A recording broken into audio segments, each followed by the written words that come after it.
So I've noticed recently some very interesting trends in the world of software development, and these trends have really made me start rethinking the role of the software tester and rethinking the way that software development teams work together.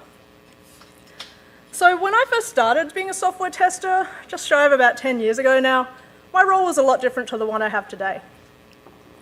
When I first entered testing, testing was introduced to me initially as there were two kinds. So there's manual testing and automated testing. Those are the only two types. So my first job as a tester, I was introduced to, there were all these manual test cases, and you have to automate as many of them as possible, and it's basically in my best interest to automate as many of them as possible because it's less work for me. And I thought there were a few funny things about this to me. I mean, it seemed like fun work to me, so I was all right with it, but there were a few weird things that I noticed in my team. One of the weird things I noticed was that none of the developers seemed particularly interested in any of the code I was writing. So I was writing a lot of automated tests, and it seemed like the developers didn't really care too much about the sort of testing I was doing as long as it was getting done. And I think part of this was just because they sort of saw testing as something that was somebody else's job to do, so they could get on with their programming. And part of it was because when you did kind of look at the automated tests, it wasn't really the greatest code I'd ever seen. I've got a developer background, and when I got into testing, I think I was one of the few people I knew that had gone from being a full-time developer to being a tester. And I knew that my team was comprised of a lot of people who, some of them had not programmed before, but they were told as a tester, now you had to start getting into this automation thing. So you had to start coding. So the code quality was not too awesome because the people were inexperienced on my team. And we didn't have a lot of code reviews in the first team I was on, so the only time we ever knew that something was not really right in the code was when a test would fail. And then we'd look into the test failure and notice, oh, actually this code isn't written too well, let's fix it up.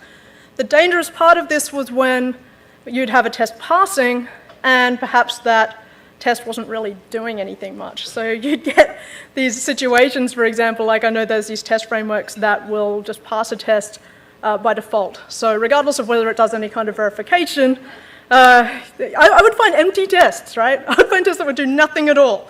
And they'd still pass, and it gave this illusion of this great test coverage when actually there was none.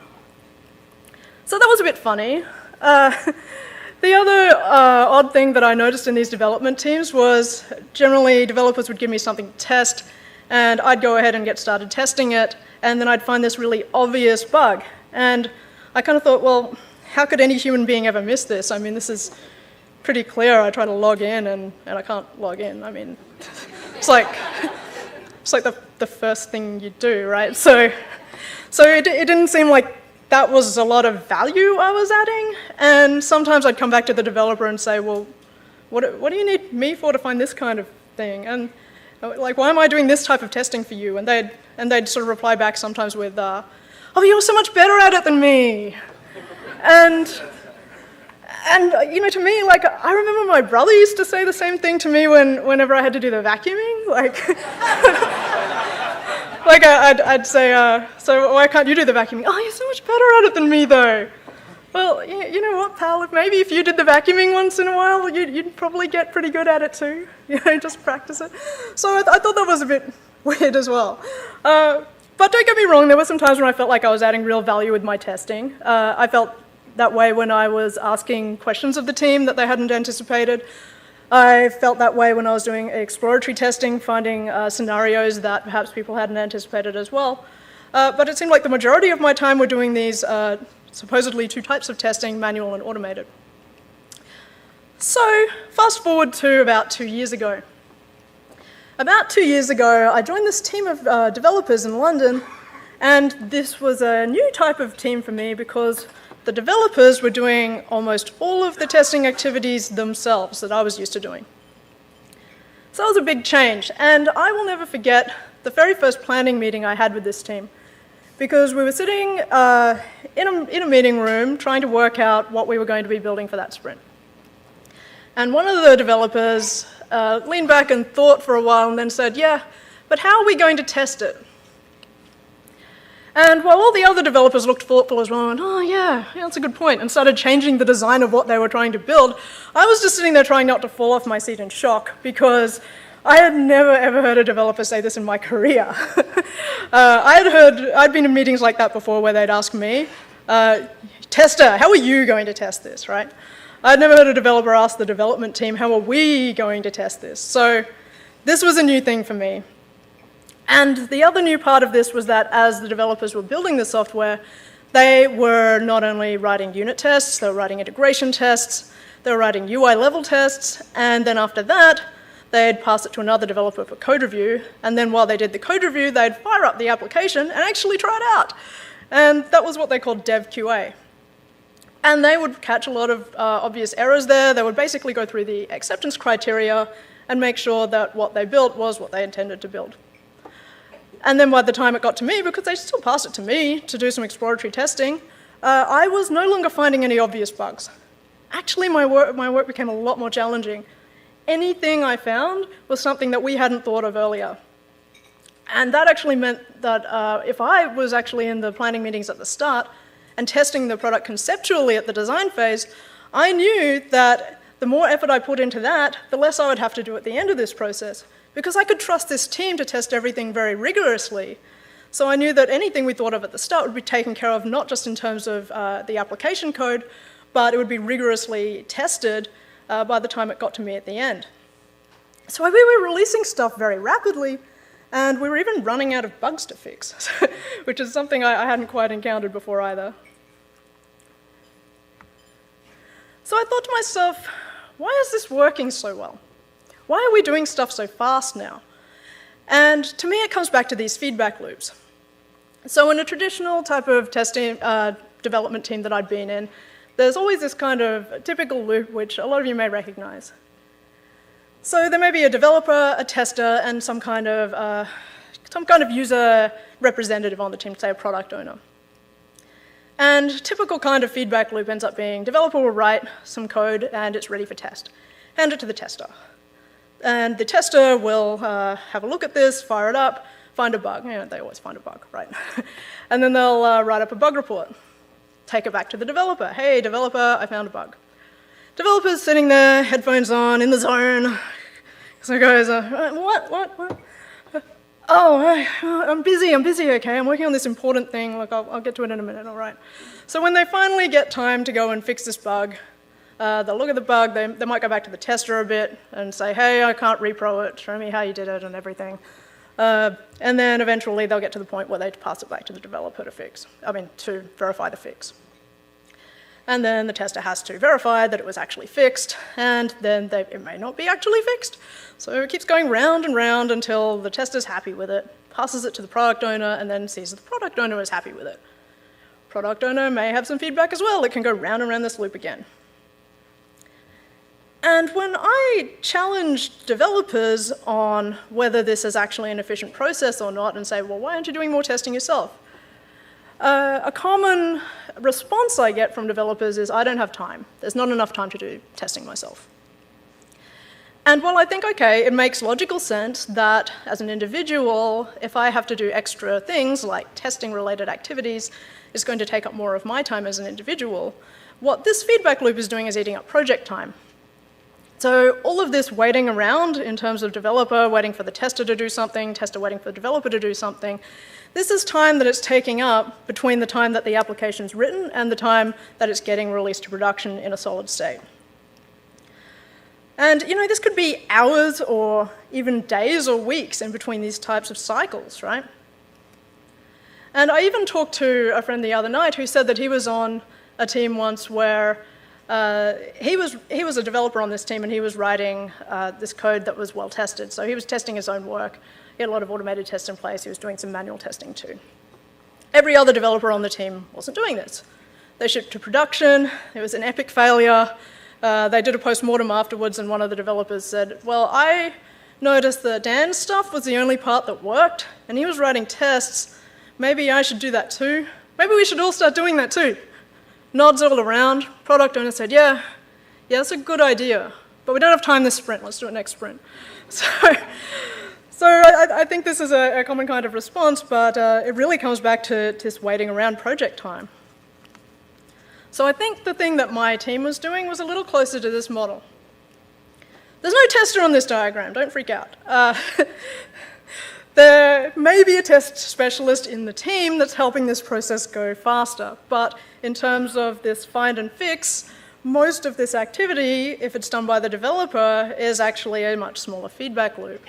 So there are a lot of things in terms of regression testing or even exploratory testing. If the person who finds it is also able to fix it, then that's like a 0-second delay between the person finding it communicating to the person who's going to fix it, because it's the same person. So I think this was a lot closer to the model that we were following, and this is how we were able to release stuff more rapidly.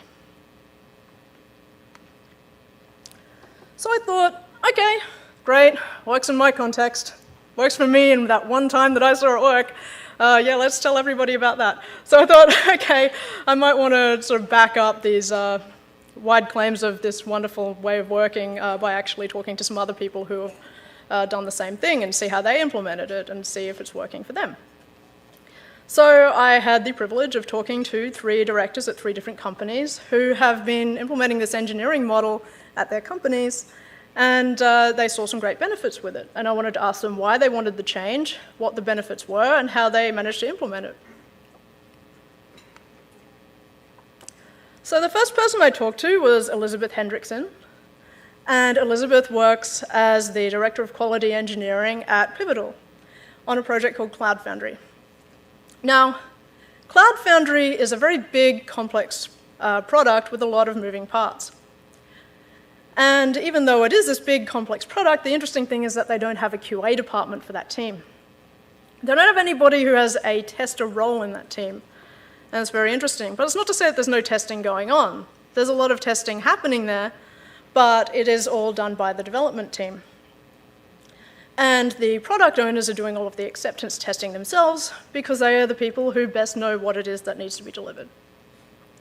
They have a lot of automated tasks going on. They have a lot of things like continuous integration, automated regression tests, etc. And all developers are doing exploratory testing as well. And I asked Elizabeth, so what happened to the testers on your team? And by way of response, she introduced me to a person who was a tester on that team. And his name was Dave Liebrick. And Dave told me that when I asked him, what do you do now? He said he does as much testing as every other developer on that team, and he does as much application code building as every other developer on that team. And he said that he loved it. He said that the best thing about this job was that he no longer had to spend 80% of his time justifying what he did. Because he said what he found in previous roles when he was a tester was that about 80% of what he did was just doing role-justifying activities, as he called them, generating these test plan documents and things that were kind of just justifying why he was there. And now he felt like he didn't have to do that. And the interesting thing about putting Dave on these teams was that even though developers were owning all the testing on the team, they weren't necessarily familiar with how to do things like exploratory testing. So by having Dave on the team, he was able to pair with these developers and show them how to actually do it. And actually this caught on quite quickly because the developers on other teams in Cloud Foundry noticed that the teams that had Dave on it were actually doing a whole lot better. Their code quality was a lot better. So they saw the benefits of Dave's approach, and each other team started demanding to have Dave on their team too. So he actually got rotated around all of the teams as this test specialist because he had this highly valued skill.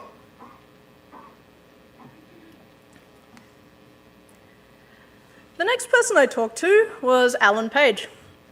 Alan is a director at Microsoft, although when I looked up Alan for this talk to find out what his job title was, currently it says that he's generic employee at Microsoft, which I'll get to in a bit. But Alan's been at Microsoft for a long time, and he works on Xbox. And I asked Alan, what's new at Microsoft? What are you doing? What's been happening? And he said that, okay, so there's this new engineering model that some teams are trying out. And the reason for this is because about 5 years ago at Microsoft, they had developers writing code, they had testers writing tests, and they had customers kind of pissed off. So they wanted to change that. The other thing they wanted to do was they wanted to get more efficient at what they did. So one VP suggested in order to be more efficient, you really have to stop doing some things. The thing that they wanted to stop doing was this whole back and forth kind of loop that was happening between developers and testers. So they targeted that. So they started this change in a few different teams.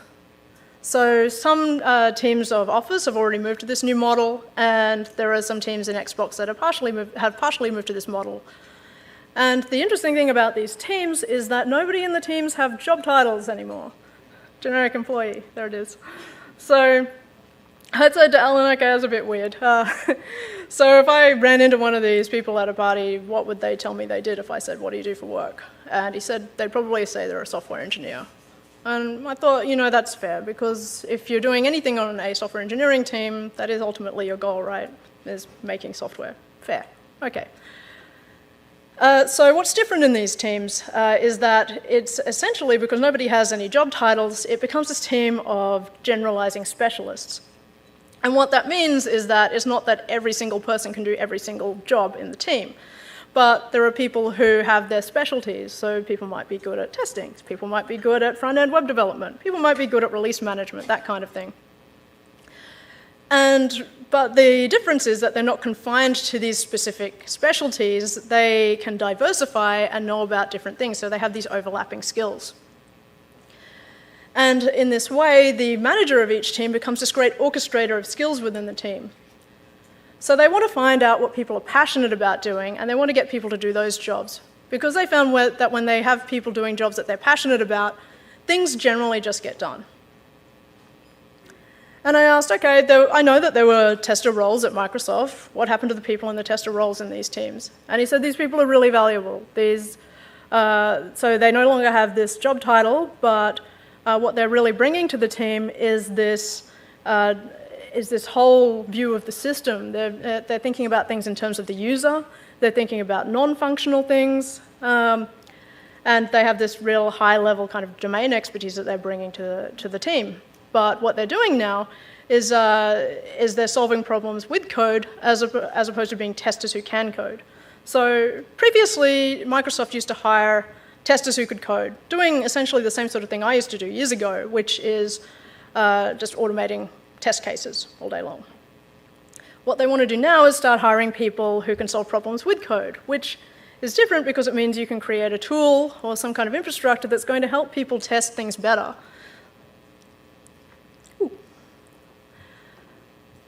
So in that way, they're able to actually scale up their approach and create some tools that are going to help the whole team rather than just automate some test cases. And the whole team's owning quality now. So the testing activity has always been going on in these teams, but it's just who does it that's different.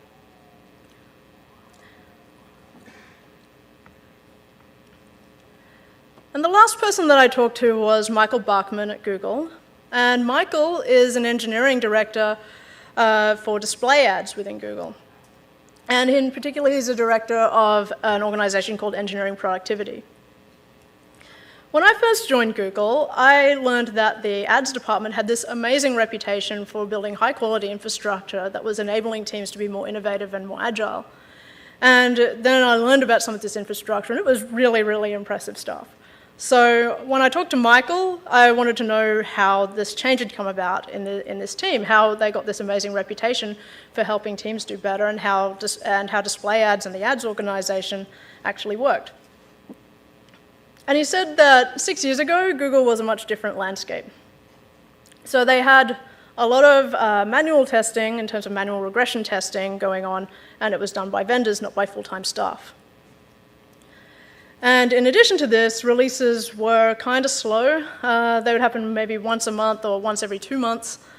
And most of this time was actually taken up by this manual testing.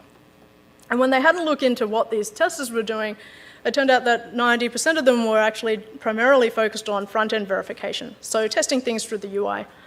And when they looked into the value of this, they found that this front-end verification was really only testing about 10% of the binaries. So it wasn't really great in terms of coverage. It was kind of hard to justify that.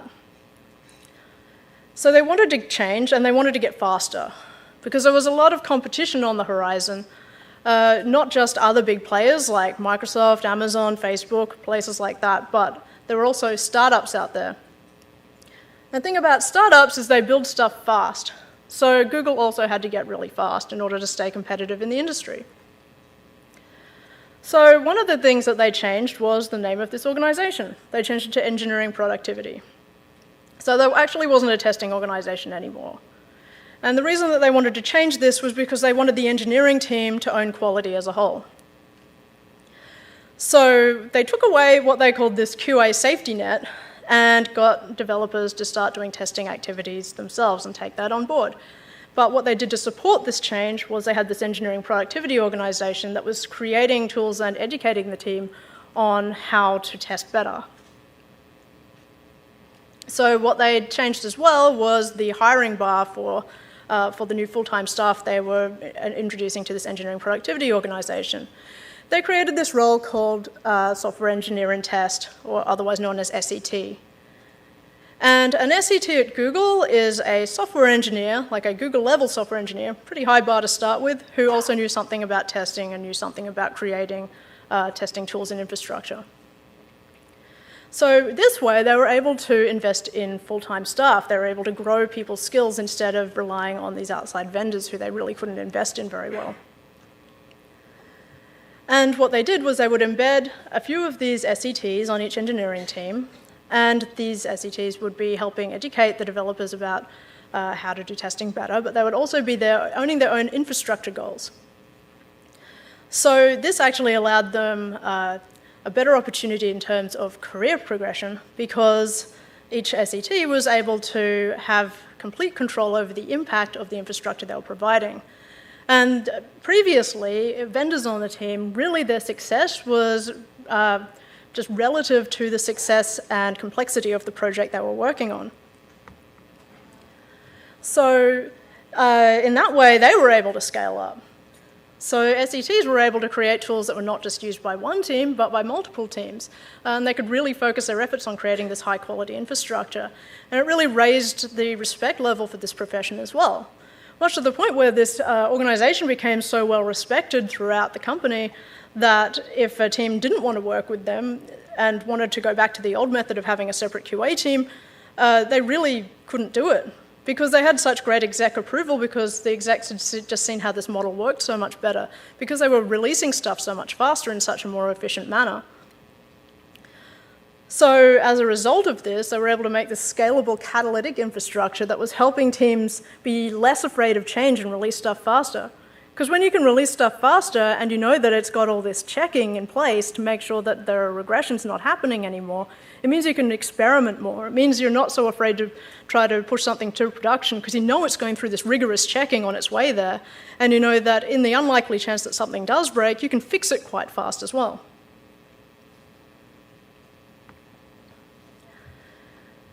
So there are 3 different companies. They had 3 somewhat different approaches to this engineering model, but they had a lot of similarities in their approaches. And the number one thing I noticed about each of these things was efficiency. That was the biggest theme. They all wanted to become more efficient at what they did. And they all managed to achieve that too, with measurable results. Like Google measures a whole lot of things. Google loves measuring things. They have a thing where they measure the release cycle time. They have something called cut to push time as well. They were measuring amount of rollbacks. There were less rollbacks. And there was this measurable result in terms of efficiency. In fact, as of last year, with over 1,000 releases, 80 to 90% of these releases are releasing weekly rather than once a month or once every 2 months. So massive improvements in terms of efficiency. There was also this education aspect. So if you take a QA team away from an engineering team, it doesn't mean that every developer there automatically knows how to do testing right. I mean, all of us here have been studying testing for a long time. That doesn't go out the window. All of the developers needed to know how to do testing well as well. So there was a need for a test specialist in the team who could guide the team to doing test practices better. Management support, that was a big one. So each of the people I interviewed told me that they couldn't have changed this organization without high-level management support. It was crucial to the success of this model. And the reason for this is because it's a change to the entire engineering model. It's not just a change to a testing organization, it's a change to the way the whole team develops software, because the whole team has to embrace quality now. And in each of these companies, there was also at least one person on the team who had this role of creating this catalytic infrastructure. So somebody needed to be there to create tools that would help the team test better. So catalytic infrastructure, an example, is implementing a test framework that will allow the teams to do integration testing, for example. That stuff doesn't just sort of pop out of nowhere. Creating a tool perhaps that will allow you to do UI level testing faster. Just knowing how to find these tools, how to implement them, having that experience, and helping the team test a lot better. Hiring was a big deal as well. It changed the way that people were hired. And that brings me to overall, I mean, the main question I got when I rehearsed this talk was, well, what does this mean for me as a tester? Like, if I want to work on a team with this model, what would I have to do? Because it doesn't really seem like there's a tester role there anymore, and the things that I described at the start of my talk weren't really an activity that was siloed to one role anymore. And I think this just means that what we have to do is just you just have to raise the bar for yourself and learn some new things. And that was what I did when I was back in the team that I joined 2 years ago. I found I had a lot more time on my hands. But I thought it was brilliant because I was adding value all the time. I wasn't doing the sort of mundane regression testing tasks anymore. That was done by the team, and it seemed like a more efficient approach. So I was still adding value as a test specialist, but in addition to that, I was taking on some new things. Like I started learning release management, which is actually really relevant to testing. Because when you start monitoring releases and looking at how releases work, you're able to see at what stage in the process you can find more information and pass that back to the team. You're able to see where it's better to put tests in place that are going to add value to that team. So it was very relevant to the field I was already working in, and the team just expected me to be able to learn how to do it, and I just learned how to do it. It wasn't that hard in the end. It wasn't so intimidating, even though I hadn't done it in Ruby on Rails, which I was working in, and I'd never really used Ruby on Rails before, but there was a lot of information available. The team was able to help me with it. It wasn't too bad. The other thing, like Dave Liebrich, he started writing application code. And, I sort of started doing a bit of that myself in a smaller capacity. I'd find a bug, and I'd just, if it seemed like something I could fix, I'd fix it. I'd make sure somebody else had a look at it as well. So it wasn't reckless of me or anything, but it was something I could do. And I know not everybody has those skills, like not everybody has a developer background like me, but again, something we can learn. And the thing I like about this is that it's not just raising the bar for people who are in a testing role, it's raising the bar for developers as well. Because developers don't automatically know about testing. I know this because I did a computer science degree and I came out doing a developer job. I don't know anything about testing. I thought that testing was just playing around with the application and maybe some bugs would fall out, right? I didn't know anything about it until I started studying it for years.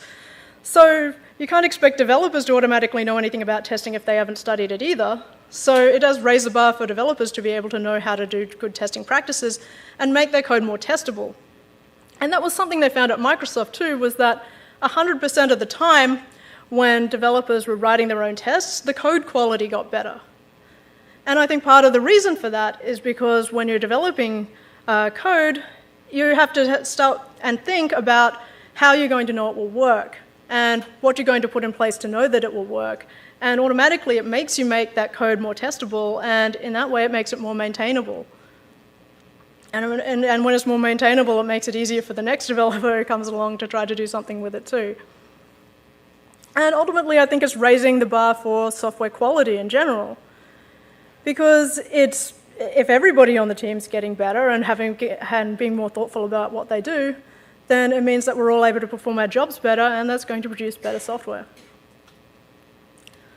So that is all I have to say about that, but if there are any questions, I'll be happy to answer them.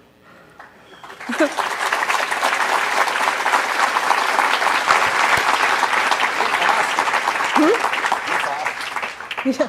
Okay, guys, it's open season. Wait a second.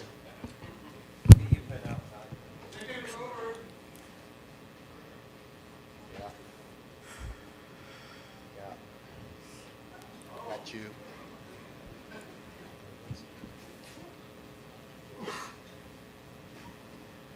Any more green cards? Ha.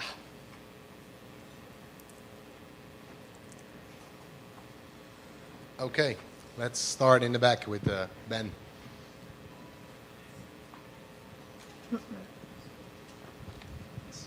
I'm Ben Simo, for those of you who don't know. You mentioned that learning to, or at least what I'm getting out of here, that raising the bar, part of it is expanding our capabilities and our skills, and at least in these stories is primarily translating to learning to code. And I'm one that has often made the argument that testers should learn at least some level of coding skill, but there are so many other things I think are much more valuable than learning to code. It may be learning the business. It could be learning more about our clients or customers. And also in this, things like, why aren't we demanding our product design people learn to code? So what's different about testers, and then what about those testers who don't want to learn to code, or that isn't a place something they want to pursue? So, first of all, in some of these examples that I cited, there were some people there who were focusing more on data analysis and customer data analysis. And I think it's possible that there's room in these teams for somebody like that. It seemed to be the case at Microsoft at the very least. I don't know if anybody was doing that full-time in Pivotal, and I don't know anyone doing that at Google, but it's kind of at the discretion of that team. But I think that, yeah, I think it's very important to monitor customer feedback. I think that it's like testing, if you don't want to code and you do want to be on a team like this, there's other things, of course, you could focus on in terms of things like project management. I've seen a lot of test engineers start doing. On the other hand, I've always felt that it is a really useful thing to know how to code if you are a tester, because you're working on software, and code is what makes software happen. So at least to some greater or lesser extent, if you know how to build software or you know how it is built, it can only be an asset to you. So why not learn it? 216 on the same thread. Oh, this is a different thread. Sorry. New thread. That was a new thread. Huh? That was a new thread. Oh. Sorry, I thought it was a yellow one. Then 97 on the same thread. Somewhere there. 97. Raise your card so we can find you. Huh? New thread also. Nice colors, thanks guys. Michael Bolton on the same thread. We hear a lot about the desire of testers to, or it's related to Ben's thing, in that we always hear that there are testers who, the testers should learn to code. It's a good thing to learn to code, and I agree with that, absolutely. I'm curious as to why we never hear the same thing about learning to write, learning to express ourselves clearly, learning to model, learning how to study people, learning how to study the interactions between humans and computers, learning how to study user experience, learning how to do statistics. It's something that Laurent and I are going to address tomorrow. Therefore, I'm fascinated by the lack of attention paid to those things. I was wondering maybe if you wanted to comment on that in both the context of the developer and the context of the tester. In my experience in software development teams, anybody who has excellent communication skills and can express that through written form or verbal form, or preferably both, is always an asset to the team and always in high demand. I think that that's an excellent thing to learn for anybody in any team anywhere, honestly. I think it'll serve anybody well. Same thread. Hi. I wanted to find out about not so much learning about coding, but more about learning how to design, learning more about the architecture. For me, in the my mobile space, I've had issues where testers didn't understand the architecture, which is vital to giving a solid test coverage to a mobile project? Sorry, I didn't quite understand what the question was there. Well, the question would be, how are you talking about not so much coding, but about test design? No, I'm sorry, not test design, but testers learning design. Do you promote that at all? Yeah, of course, absolutely. I mean, in each of the team models I described, each of the testers had a really deep understanding of application, of how to build applications. That includes architectural design. I think that if you want to create a solid automated test approach in particular, you have to be able to understand that kind of architectural design. It's absolutely vital. One of the things in Google that we promote in terms of test automation is learning that an end-to-end regression test isn't always going to be the most stable way or the most effective way to approach your automated regression test problem.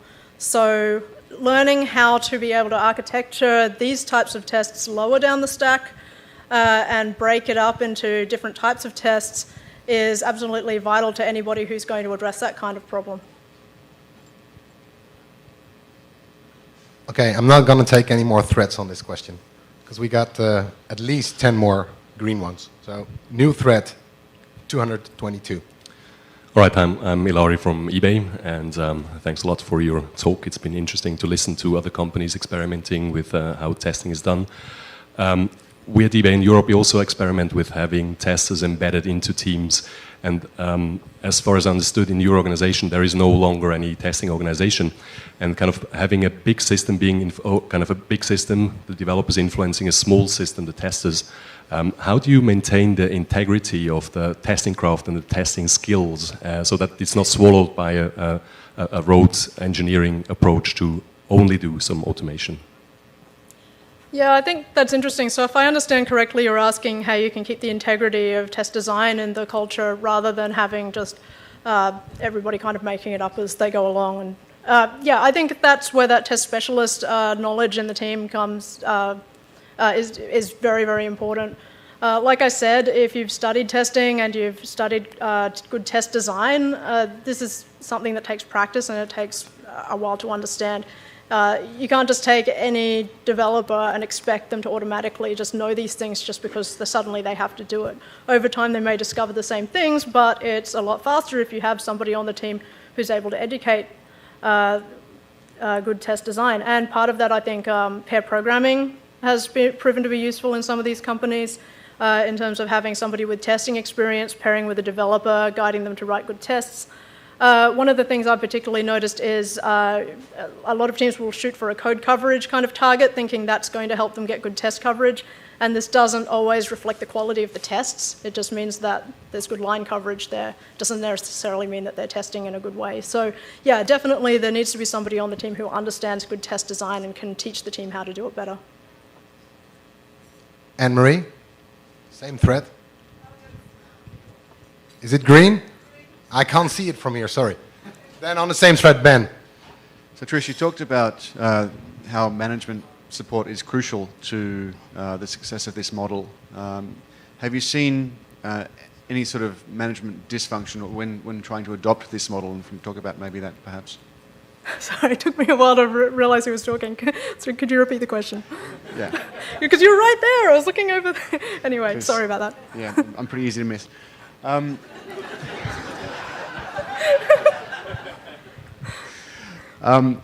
You talked about the importance of management support for the adoption of this model. I'm wondering if you have any examples of dysfunction in this area when adopting the model, any sort of challenges that you've sort of faced or have heard other people face. Yeah, I can actually speak from experience on this one. I worked in a place where I had a lot of freedom in my approach, and I'd started to think that developers starting to do more of their own testing, even just at the point where they were firing up the damn thing and looking at it, was going to be valuable to the team. I had a hard time convincing developers individually to start doing this. A lot of developers on the team were quite new, they'd never worked anywhere else. And I found I didn't have that much influence to change the way that they worked because they didn't really see the way that I worked as being similar to theirs. And when I tried to approach management to get them to do it, management they weren't really interested either in changing it. It's just an influence thing, really. I mean, if you're in a siloed organization, it kind of becomes a bit of an us and them thing, like me saying, you need to do your job this way, and it's a bit like, who are you to tell me how to do my job? Your job's totally different. So it really does need to be from the top. It needs to be something that's driven from management. Okay, folks, if you have a question, please stand up so the camera can find you, and you will make life of us facilitators much more easy. Thank you. So next question, 107, new threat. Sorry, Eric, I thought it was near you. Hi, I'm Sunday, QA from LiquidNet. I'm sorry. So you presented a great deal of pros for this new approach versus the old approach. Through your research, did you come across any great cons? Any, sorry? Any cons? Oh, any cons for this approach? Let's see. Trying to think of some. I think it just depends on the way that you implement it. Because each of these ones were implementing it slightly differently. I found, like if the developers didn't really have anybody guiding how to do beta testing, then you found teams who were kind of blindly trying to get better at that and take on this testing activity themselves, but they weren't necessarily getting too good at it. So even though there were a lot of tests in place in terms of automated tests, they weren't necessarily improving the code quality so much. So it depends on how it's implemented. I think if you have a testing specialist there that's guiding things, it can certainly help. I can't think of many other cons to this approach. I thought it was pretty good, actually. Okay, on the same thread. So Kate from Huge, I guess on the same kind of topic, we're somewhat implementing this. It sounds you're speaking a little BDD, whole team testing kind of thing. We're starting this way, and as far as going to the cons, part of the struggle is that skill gap across the board from both development and testing. This drastically changes a QA's approach to the project as far as being involved very early and trying to be part of the prevent defects, not just find them. And that changes your thinking and how you approach things. And also from the development side, as the testing experts, trying to help them know how to test in as we've been describing it during this conference. Yes, they know how to code, they know how to use tools, but they don't necessarily know how to test. How do you teach them? How do you go through that process, and how do you, even for the BAs and all those kind of people who are not part of the testing process, how do you get them to kind of help us help them? Right. So I know that one thing that they had at Google in particular was this test certified program, which has been written about on the Google testing blog in the past. And this was just a series of step-by-step levels that you could use to guide teams to do better test practices. So that was one thing that sort of helped as just a guide for teams to sort of help at a very base level to start implementing some different test practices. I think another thing that I've heard working on these teams is in terms of pairing with developers, as I've said before. Just pairing is a really powerful technique to help transfer skills between individuals if you are working on code-related problems. Another thing that I in particular am working on right now is just trying to work on providing visibility to teams about testing problems that you might want to think about. So just showing people, even in terms of a dashboard or even just verbal reports of indications like risk factors they may want to pay attention to, signals in the project that sort of signify things that they need to look at different times. So it all ends up being feedback loops of information and educating the team on these types of things. Another thing is just informational sessions, like just having a brown bag or something, just telling people about different ways to learn about testing. 220 on the same thread. That's new thread. That's new thread. Here. This is new thread 220. Yeah, I know. 205. Oh, 205. So, Curtis, how do you get the developers even interested in learning how to test? how do you get the developers to be even interested in learning how to test? They already have developer jobs. You're one among a big team of developers, even if you are embedded. Right, so that was something I asked as well, particularly of Elizabeth, and Elizabeth's response to this was that in her company, this is kind of baked into what she calls pivotal DNA. It's part of the company culture. They hire people who already have this attitude, and if they have newbies come in who aren't familiar with this way of working, they will make sure that there are enough people on a new team who are already embedded in that type of culture to pair with the new people to get them interested and get them familiar with this different way of working. And I think that that's really important. So there are two parts of it, just hiring people who already know how to do this and having them pair with people who don't. Otherwise, I think it's difficult. In the companies that didn't already have this culture, one thing that Alan Page said he used to try to transform the culture was just being very transparent about what they wanted to achieve. So it didn't come across as a mandate at Google. They were just very transparent about what they wanted to do and why they were doing it. And people just thought, okay, well, we'll try it out. Just try it out for a few sprints, right? Just to see what happens. We have some retrospectives. So they had some retrospectives to see what they could learn from that. And it would feed back into that just culture of saying, okay, this is working for us. They could see the benefits very clearly. Okay, same thread. 81. Trish, thanks for the talk. The only thing I'd add with that is one of the things that I love about this, and I think that a lot of the developers I know love about it, is pride in craft. And I think that's often how I talk with new developers about it, that a carpenter measures twice and cuts once. You want to actually build things that work. And developers want to build things that work. And that if testing is thought of as the sort of low status thing that someone else ought to do while you get to do the more exciting thing of writing good code, that's, I think it's an unhealthy way of thinking about things. If developers are thinking, okay, I want to figure out how to write bug-free code or write as high-quality code as I can and challenge themselves, the test team is still going to find all kinds of interesting stuff, but the low-hanging fruit is going to be gone, and they can have, and I've seen people make that transition around wanting to get more pride in their own work. It's a different thread. I won't hijack. Okay, last question on this thread, 133. Hi, I'm Kimberly Ellsworth. I work at a company called National Student Clearinghouse. I think one of the things that I find is interesting, my husband's actually a programmer, and he works a little bit in this model where there's a lot of testing and he has to do a lot of maintenance of the test. And so I guess one of the things that I'm curious about is I think he actually really does want to be bug-free. He's very into testing and all of that. But I think his skill set's very different than mine. I love testing. I go in every day and I want to find issues. I want to prevent them. I want to do all of that. And he loves writing code. And so I guess I understand the idea of kind of sharing this and becoming a little bit more generalist. But I also wonder, shouldn't we think about tailoring some of this stuff to still work with the things that people love to do every day and why they entered the profession that they went into? Yeah, absolutely. This is something that Alan Page stressed as well, is that you want people to be doing what they're passionate about.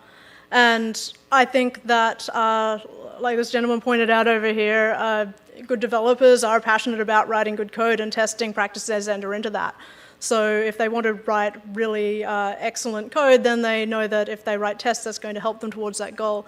So I don't think they're mutually exclusive. I think that if somebody's passionate about testing and solving testing problems, they can start using other skills as a medium to help them solve those types of problems. So whether that be coding, whether that be communication, whether that be project management, release management, any of that, it's going to just extend those skills and help you solve those problems better. So you can still do your passion and follow that, but it just means diversifying skills in order to help achieve it.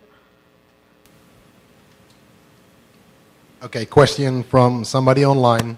What role do managers play in embedded teams? For example, either test manager or development manager. Okay, so two different roles there. So each of these companies, you'll notice they still had a director of something involving quality. Well, one of them was quality engineering director. One of them was essentially like a director in terms of, well, he was a generic employee, but anyway. And then there was a director in charge of engineering productivity. And I think they were really managing the approach these teams were taking, making sure that teams had whatever they needed in order to take this approach to testing as a whole team. So it wasn't them really in charge of just testers anymore, because everyone on the team was now a tester. So they were in charge of introducing practices and tools that would help these teams get better, and helping educate these teams and making sure they had what they needed in terms of people and education to get better. In terms of development managers, in Alan's case, these development managers were becoming good orchestrators of skills on the team. So they were learning which people on the team had different skills. They couldn't just rely on job titles anymore. So they had to, that's why they only had smallish teams of about 12 to 18 people, because they needed to get to know each person individually and learn their strengths, their weaknesses, their passions, what they wanted to learn. And I think that's different at each company as well. But yeah, essentially you become a good orchestrator of people and learn what people are good at and what's going to best serve the project. New thread 114. Hi, Nithin Shenoy from Mimeo.com. So we've either heard about or been part of large test organizations where management or someone high up says, all right, all you testers now, thou shalt code. So we take a body of potentially great testers and turn them into crappy coders who write crappy automated checks.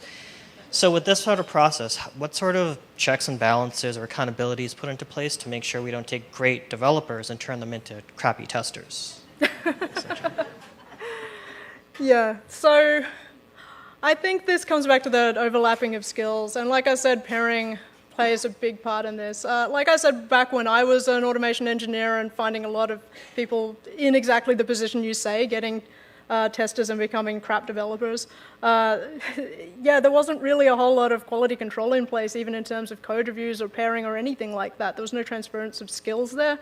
So again, it comes back to that education being the key there. And the same goes for developers getting to be better testers, right? So if developers can pair with a test specialist, then they can hopefully learn a bit more from that test specialist in terms of getting better.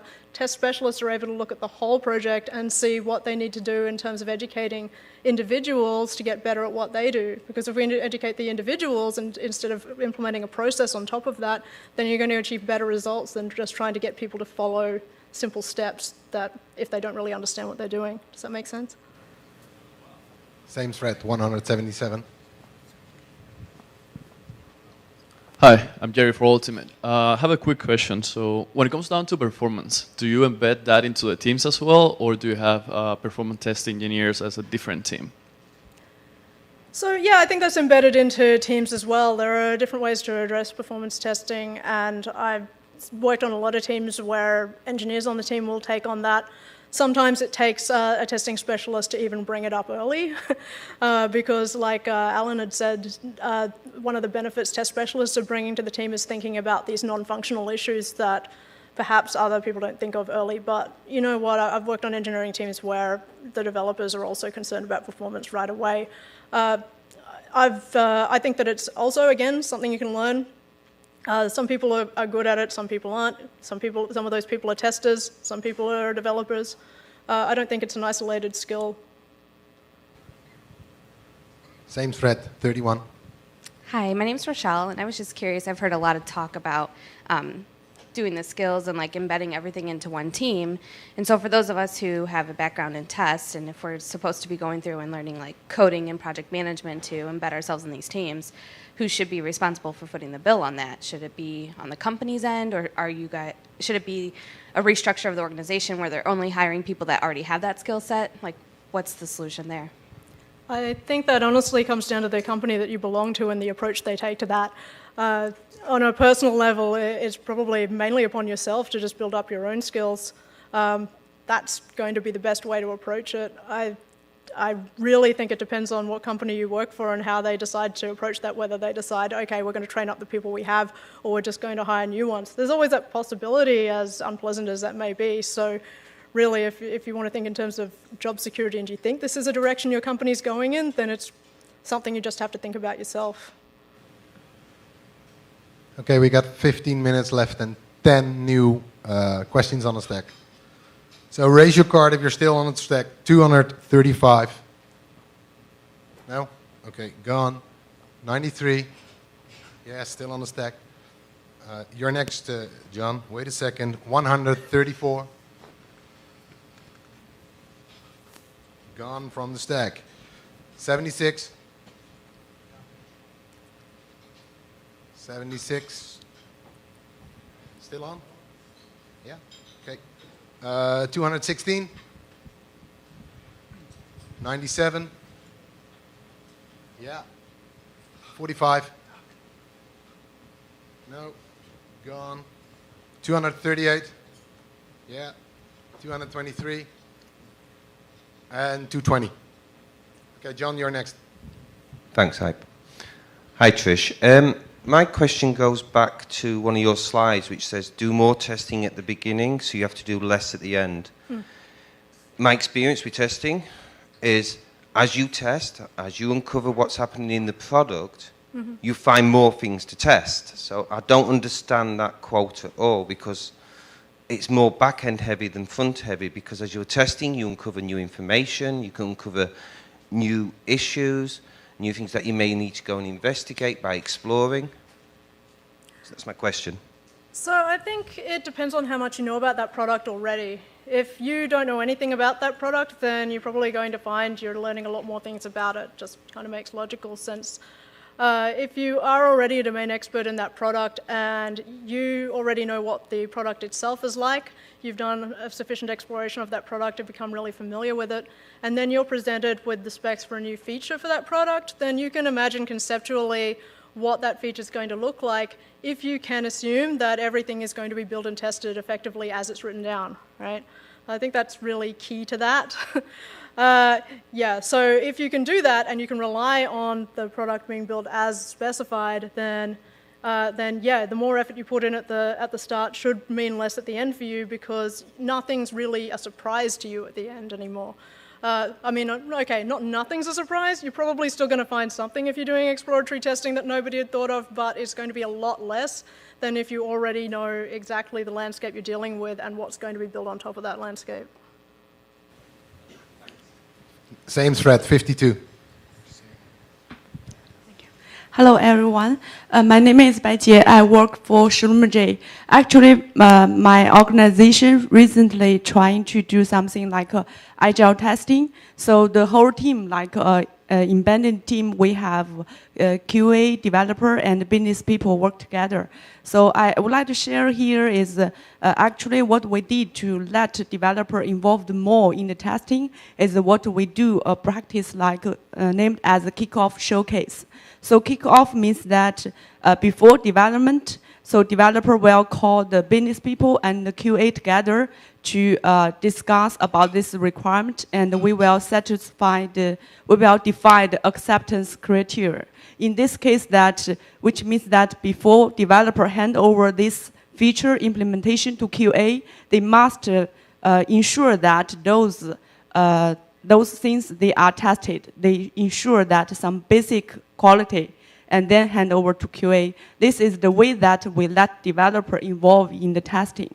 And come back to the question that previous asked, how can we see that we can prevent the testing? We should see that test earlier could prevent we do more testing later. So in this case, we have one example that after 2 months of practice in one team, we do a retrospective with the whole team. They mentioned that they can see significant that the defects in this feature they developed in this way have some defects increased.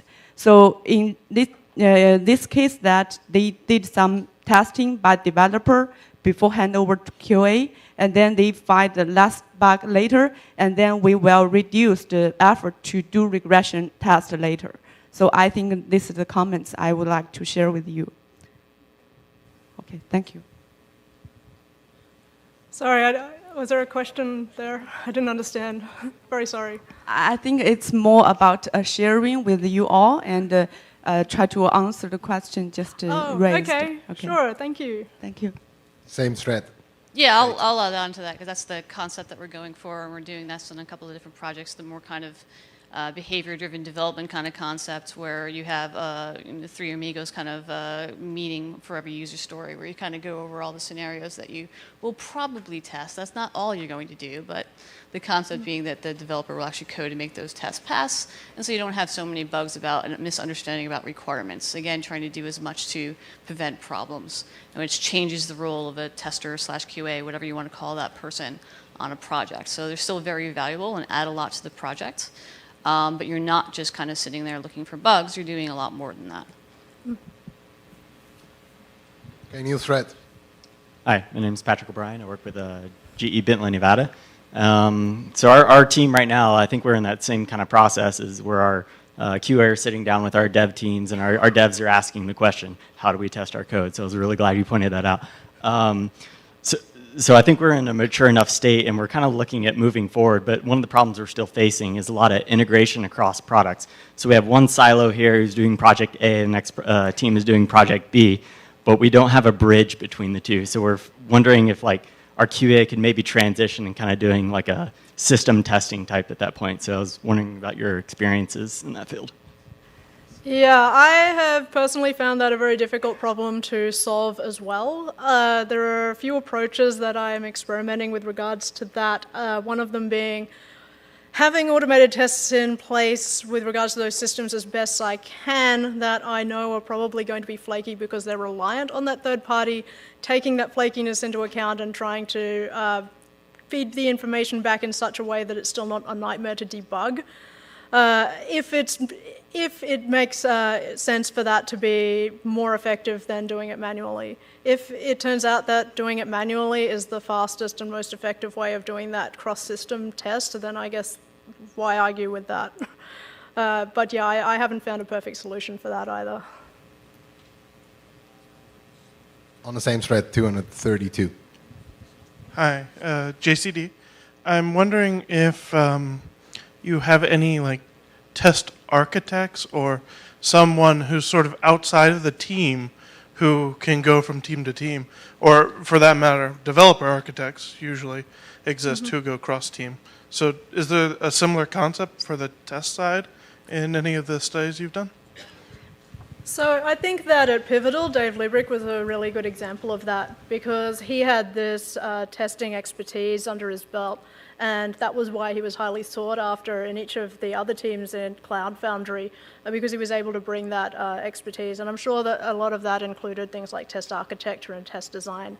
I know at Google, for teams that didn't have a test specialist back in the test certified days, you could apply for a mentor who could come in and actually help mentor your team to get better at testing as well. So yeah, I think that a lot of these companies have something in place to try to get education there when they need it, and the people at the top at these director kind of levels, I think part of their job is to make sure that the teams have access to these educational people as they need them.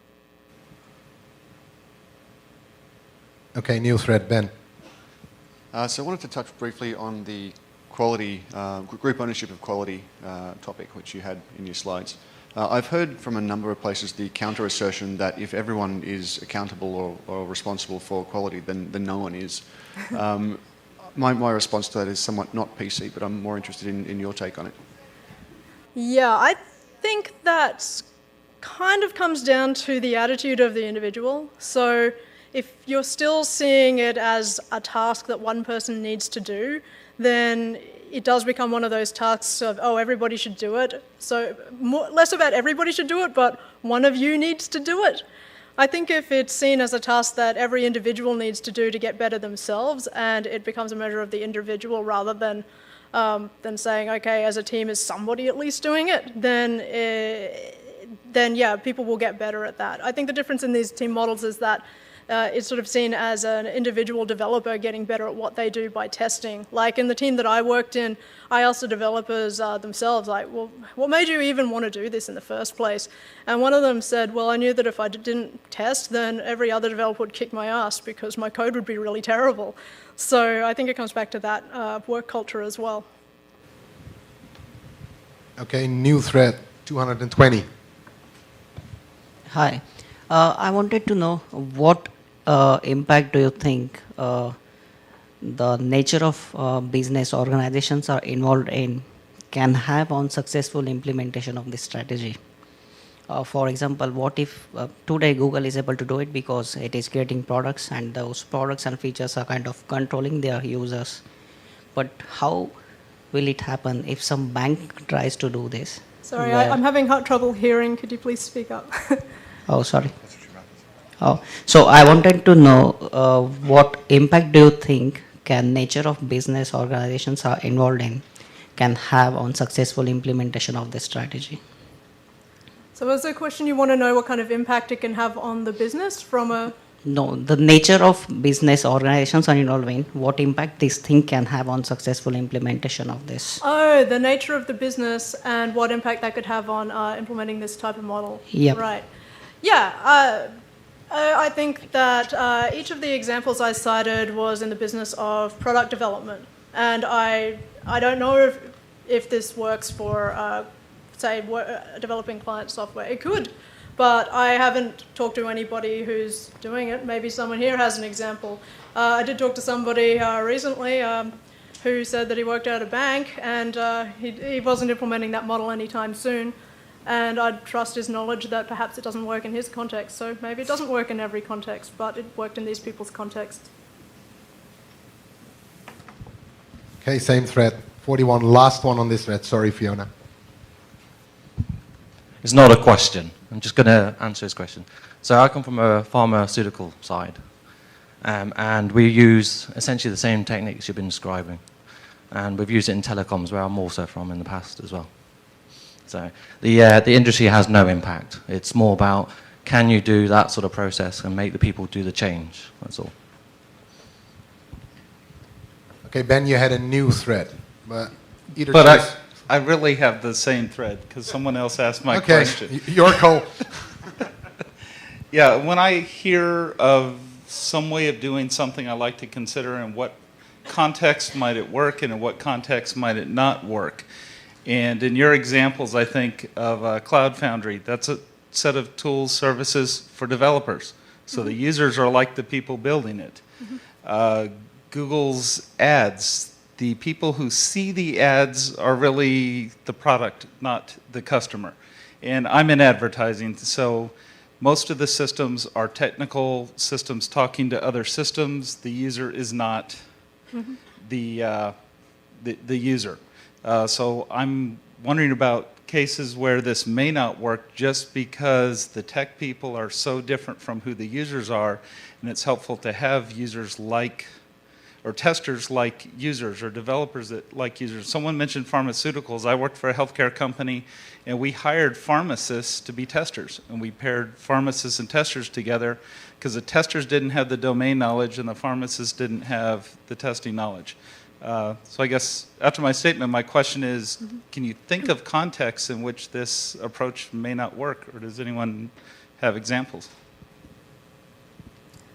Yeah, I think you're right in that what you said about Cloud Foundry is true, what you said about Google Ads is true. Microsoft Office is less of a developer side project than that, but again, I guess a lot of people use Microsoft Office who may be in that team, so they may be familiar with the domain.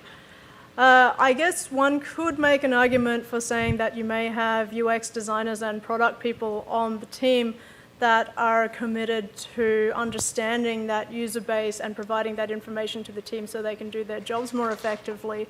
But I'll admit that, yeah, it's a very good argument that if somebody can cite me an example where they think absolutely this would not work and could prove it does not work, then I'm open to that possibility. Okay, guys, that time's up. So thank you all for this interesting discussion.